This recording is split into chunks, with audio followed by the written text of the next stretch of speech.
Hello, everybody, and thank you for tuning in to the Liberty Report. With me today is Daniel McAdams, our co-host. Daniel, good to see you. How are you this morning, Dr. Paul? Doing well. Let's try to stop a war. It looks like it's getting closer and closer to, and the hot spot for the morning is that proposed conflict against the Iranians. And it looks like, if you want to say, well, who's stirring up this trouble? Why is there going to be a conflict? The tragedy is we can't exonerate the United States government. People, I do the American people. I don't think the American people say, oh yeah, let's go out. We need this war. But most of them aren't paying any attention. But our leaders are, and it's getting hot and heavy. Not only have we compared it to some degree with the buildup in Iraq for that invasion, but others are doing this now too and say it's exactly the same. And they have to have a pretext for it, though. I mean, they talk about how bad the Iranians are. They're the chief terrorists of the whole world, and therefore it's their fault, so we have to deal with them. But there's a lot of weaponry moving in that direction, you know, troops and warships and bombers, and the conversation is getting pretty tough too. But it's all, deals with our policies, which we're the driving force in a negative way. Once we decided that, or Trump decided that treaty, this agreement, that the Iranians would back off on any nuclear bomb development, which seems like it should be a good position for the world. That's certainly the position I've had. We worked out some things with the Soviets, and Reagan did that, even when there were a lot more bombs involved. It was still worthwhile talking about de-escalation. But right now, it's escalation because you can't trust the Iranians, so we are told. But, it started with Trump saying this treaty isn't good. It's a bad deal for us. It helps the Iranians too much, where he has nothing to verify that. But he's also been prodded by a couple allies, so-called allies, Saudi Arabia and Israel. They want him to do this, and they're very unified on this, so they're looking for excuses. So it was a bad treaty, a bad accord, so we're getting out of it. And then all of a sudden, we decide that, or Trump decides that their Revolutionary Guard, they're a bunch of terrorists, and that has stirred up trouble. So they're making all these excuses, but it's the movement of the troops, I think, and the language being used now has gotten the attention here in the last 24, 48 hours, and they look like they're very serious. The headlines aren't too good. Here's one. Trump and Bolton are putting war with Iran on a hair trigger. And that, of course, is what we've been concerned about. Sometimes hair triggers aren't always deliberately pulled. A hair trigger, sometimes you make a mistake, and that's what I'm hoping doesn't happen. But then there's these accusations about the treaty. They're trying to put the blame that the Iranians aren't following the treaty, which I know you've studied this carefully. And there's a little bit of fiction when it comes to whether or not they have been honorable in following the accords. Yeah, and the neocons are great at false pretexts. The entire Iraq war was based on false pretexts that the neocons created out of thin air. And we know this from people like Karen Kwiatkowski, who was in the Pentagon watching them create the false pretext. And it was directly people like Bolton and Elliot Abrams and the others who creating these lies. And so what they're doing with Iran, they want their war, they're desperate for it. They're creating two false pretexts. The first one is, and we talked about this on the show Monday, that Bolton started warning, we've got some intelligence suggesting that Iran is about to attack the U.S. or its allies in the region.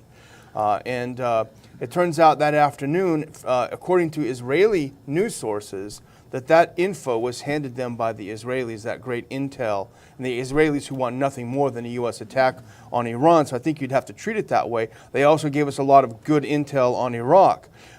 Likewise, Bolton's sudden announcement that we're moving the carrier group, we got to move them, we got to address this. That was old hat, it turns out. That was from April.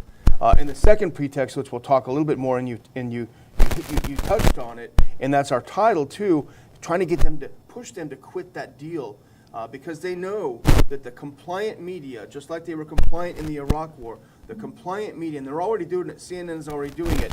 Iran's getting out of the deal. Iran's getting out of the deal. That will be the refrain that all the talking heads will say, and the Americans will say, well, we got to attack. They're getting out of the deal. And we've talked about this as well, that the position that our government takes is that there just won't be a little sanction here and there. These are severe, the worst thing in the world. We're going to destroy the economy, destroy the people in that country so that they turn against their leader, which is a bunch of nonsense. And they say zero exports. Yeah. And that's sort of been the economic bottom line right now. And that's when should a government finally stand up, as dangerous as it is? I mean, the odds are just overwhelmingly militarily opposed to Iran.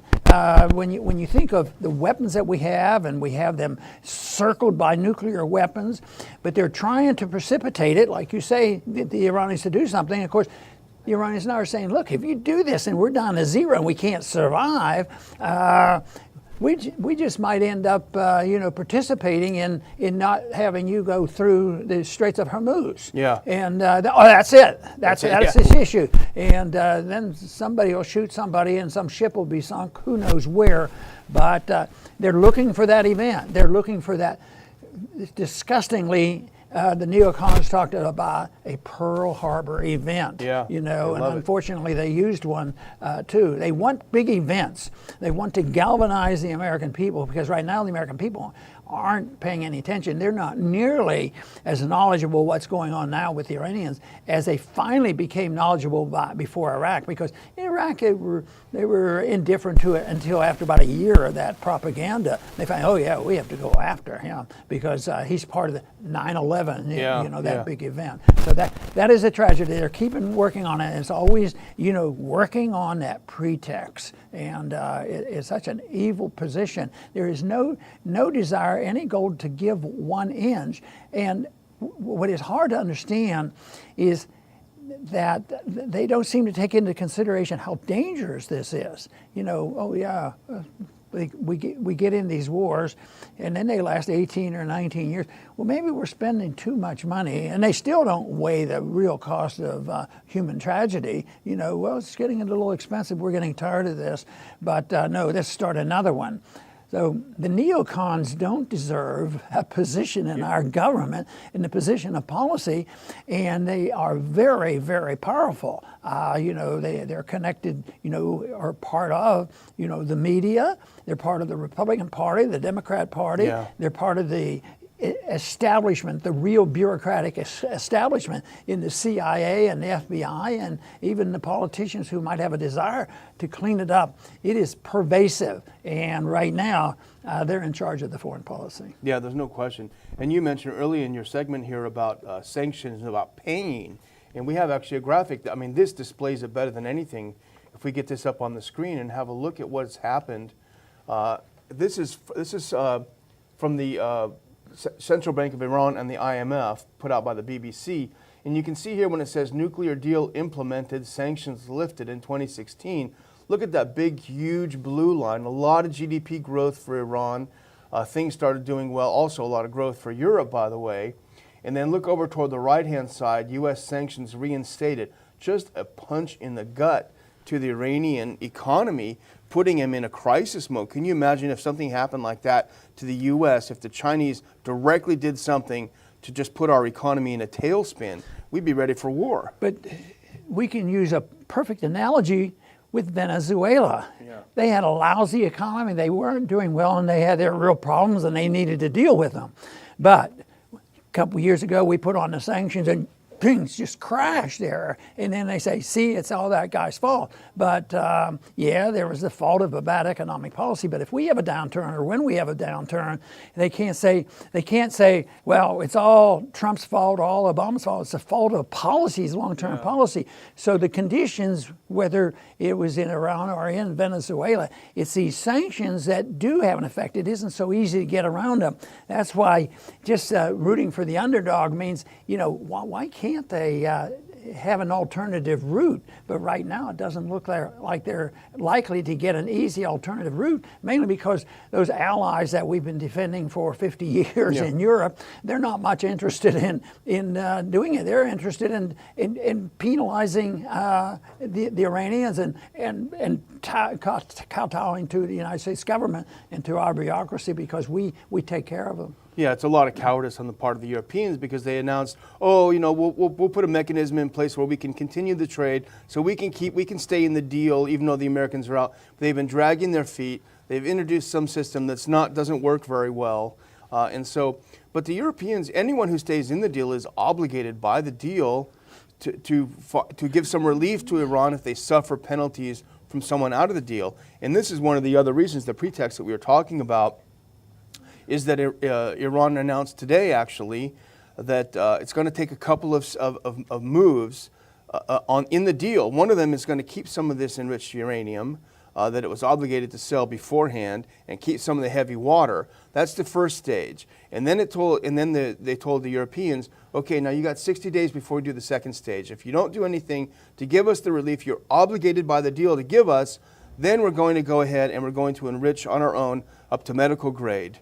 Not weapons grade, but to medical grade. So it's kind of an incrementalism by saying, listen, we need some relief. And within the deal, we could talk about it later, there is sections in the deal providing for this exact thing to do it, for Iran to do if someone else is in violation. And it's being described, they're pulling out the deal, it's their fault. Another pretext. Now that's why we have to get them because they're not following it. But if you look at it, it's our government that's lecturing to them. Well, if they drop out, that is the ultimate crime. Well, we dropped out a year ago. They have no qualms about doing that. But no, the thing that they're threatening to drop out of was the things that they voluntarily agreed to do. Yeah. And there was some of that going on with the Iraqi deal too. Things that they agreed over and above any other written agreement. But it's a matter of propagandizing, and when a CIA agent does it, he admits it's you got to lie, to get your way, and this is what happens. But it's pretty serious business, and right now, some people believe it's a powder keg. Now, I've been sort of keeping an eye on the markets to think if they totally agree that it's a powder keg for the next day or two. Well, for the next day or two, it doesn't look like it is, but that can change before we finish our program sometimes. But because it's uncertain, it's uncertain for our analysis, it's uncertain probably for our administration of what's going to happen. So I'm sure the markets are uncertain which way to go, but most of the time, when things are imminent, the markets will respond to it and oil prices will go up and that sort of thing. Yeah, it'll be something to watch.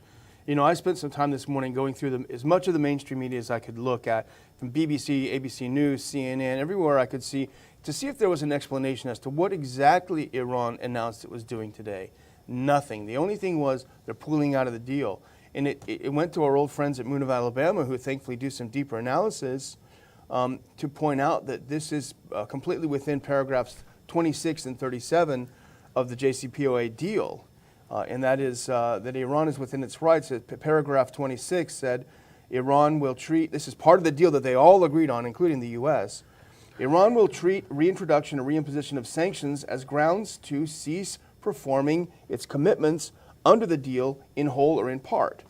And in paragraph 37, which was the dispute resolution mechanism, called for the UN Security Council to get involved. Of course, we have a veto over that, but it also says, Iran states if sanctions are reimposed in whole or in part, Iran will treat this as grounds to cease performing its commitments. So this is built into the agreement that if you do this to us, then we are completely within our rights to start pulling back. Now, as a show of good faith, they haven't done that for a whole year. They've said, okay, Europeans, we're going to hold back. We don't want to stir up the waters, but you're going to have to give us some relief on this. The Europeans have dragged their heels because they're afraid of Washington, and now it's time to put up or shut up. When they talk about the sanctions, it's always, well, we're going to not let them have weapons and energy, and we're going to punish the people, the rich people and the bankers and a few politicians.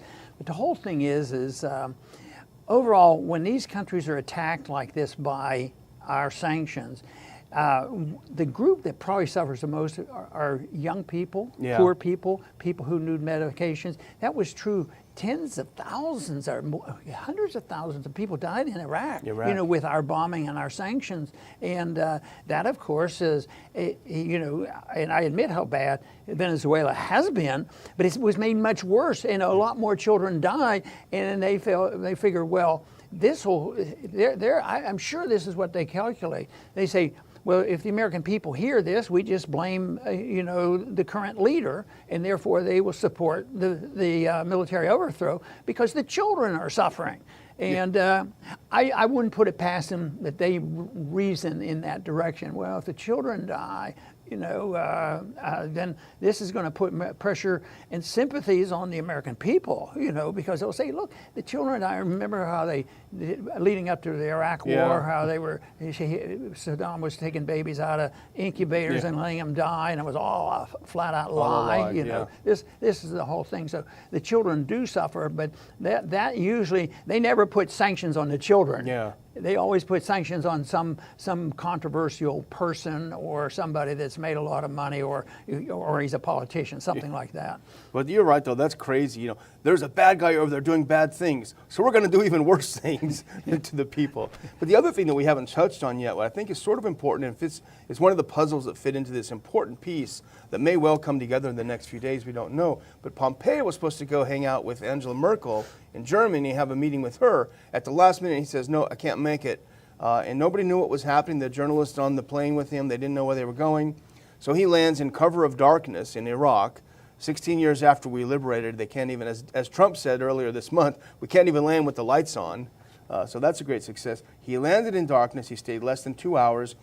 He met with the Iraqi president and prime minister and told them about an increased threat stream and claimed that there were imminent plans for Iran to attack. So what was he doing there? He was passing on what I suspect is bogus Israeli information to try to stir up the Iraqi government, and maybe even Bob Wenzel speculated, I think today, about this, maybe even try to get some rights, some landing rights or some rights to do some staging against Iran from Iraq. This may be one of the biggest meetings that he's having, because we sort of know where the Europeans stand and our other allies and Israel and Saudi Arabia and all where they stand. But Iraq, the country we liberated and turned them into a Western democracy, are now more aligned with the Iranians now. So that might be the real question, because he's probably in some ways covering it, maybe threatening them too. Look, you don't mess around. If we're going in there, you're not going to mess around, and this is what we're going to do. But why would they trust us on that? Now, they're ones that might be, out front and breaking with our policy, and they haven't already spoken out. I mean, I don't think they exactly like us being that they're owned by us, but I think that's probably their concern. But I bet you it's still going to be a concern, because if they start this, military approach to Iran, I don't think they're going to get a lot of sympathy from the Iraqi people. There's a few Shia in Iraq too. Yeah, absolutely. And you can only imagine Pompeo is not a great diplomat. Even Kim Jong-un says, no, don't send this guy over. We can't stand him. Nobody can stand him. You can imagine what he's like when he gets over there. But it's Iraq that stands to lose the most if the U.S. invades Iran, because it's a very important trading partner. They share to a degree of religion. The majority in Iraq is Shia. And they share close ties, historic ties, what have you. So if the U.S. overthrows the Iranian government and puts this crazy cult, the MEK, in charge, as Bolton was paid $40,000 for one speech to this crazy cult, the MEK, if they put them in power, that is going to be just a disaster for Iraq. So I don't see how Iraq can go along with even Pompeo's fisticuffs. No, there's going to be a big war before that's going to happen. They're not going to put up with that, and I think they're well aware of that. And it'd be interesting to have been able to sit in on the conversation, between U.S. and the Iraqis, because I bet you are plenty of threats made. Absolutely. Well, We're watching this closely, and we'll be making an announcement about our annual Washington conference in the next day or so. It will be in August, toward the end of August. I'll let you know that. But we're going to send out the announcement very soon. But this is what we're going to be talking about. Our theme, generally speaking, is going to be engagement versus isolationism. So it's going to be an exciting conference. Watch this space, and we'll let you know as soon as we can. Very good. And one thing we will attempt to do and will do is explain the word isolationism, because it's a misused term, and some people get blamed for being these terrible isolationists, and they're really on the side of non-intervention, and they're very much involved in promoting, international trade and diplomatic relationships with everybody and friendship. Quite a bit different, so there will be some good speakers there, and we certainly cannot avoid thinking about our history and how it was started and some of the beliefs of the founders. But right now, that is of less interest to most people. The main interest right now is the so-called diplomacy, which is totally controlled by the neocons, and the dangers that they have created for us. And for us, I mean for the American people and for our system and for the cause of liberty. I want to thank everybody for tuning in today to the Liberty Report. Please come back soon.